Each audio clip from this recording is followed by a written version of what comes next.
তো hi guys, আসসালামু আলাইকুম। আশা করি সকলে ভালো আছেন।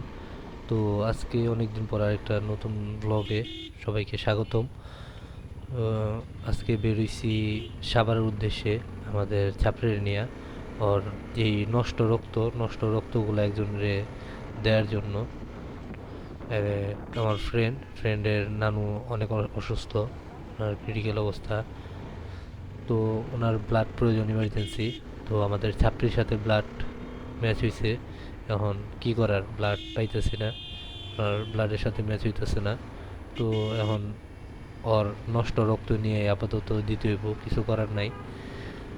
ওর নষ্ট রক্ত দিয়ে যদি এখন একটা মানুষের উপকার হয় তো আলহামদুলিল্লাহ।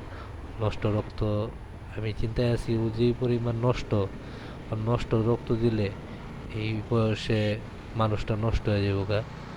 তো সমস্যা নাই, আগে বাঁচুক, আল্লাহ যদি হায়াত দেয় বাঁচবো ইনশাল্লাহ। তো ওনার আমাদের ছাত্রীর নষ্ট রক্ত দিয়ে দেখা যাক কতটুকু কি করা যায়, হেল্প করা যায়। তো ছাত্রীর এখন নিয়ে যেতেছে সাভার গেলে, সাভারের এখন লোকেশন দেওয়া হয় না আমাদের। তো লোকেশন দিছে সাভার চৌরাস্তা, গোলাপুরামের আগে যে চৌরাস্তাটা পরে আশুলিয়া যাওয়ার, গোলাপুরাম যাওয়ার মাঝখানে যে একটা রোড চৌরাস্তা, ওই চৌরাস্তায় যেতে বলছে আগে। তো ওই চৌরাস্তা পর্যন্ত যাই, যাওয়ার পর ওনাদের কল দিলে কোন দিকে যেতে হবে আসল বিষয়ে জানাই দিব বলছে। এখন আছি দিয়াবাড়ি। দিয়াবাড়ি থেকে বেশি সময় লাগবে না, রাস্তা তো দিয়াবাড়ি সবসময় ক্লিয়ারই থাকে মোটামুটি।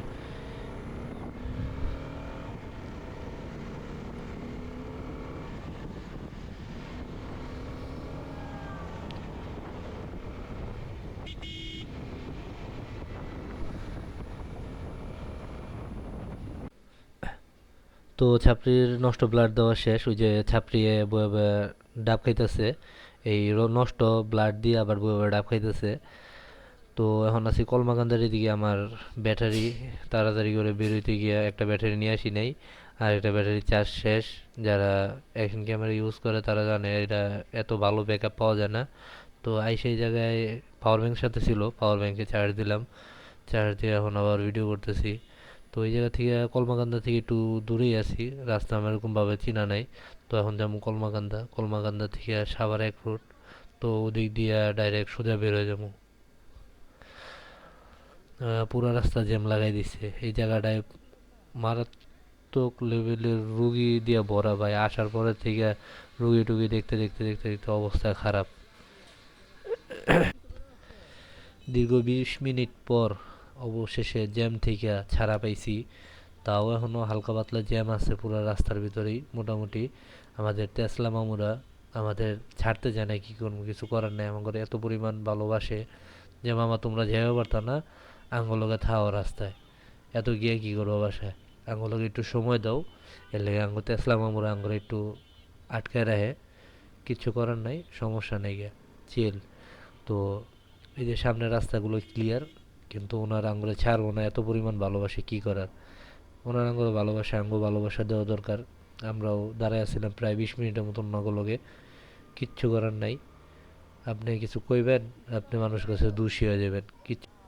তো এগুলো লয়ে কিছু করার নাই ভাই, যে যেভাবে সমাজ চালাইতেছে ওইভাবে চলতে থাকেন, কিচ্ছু করার নাই।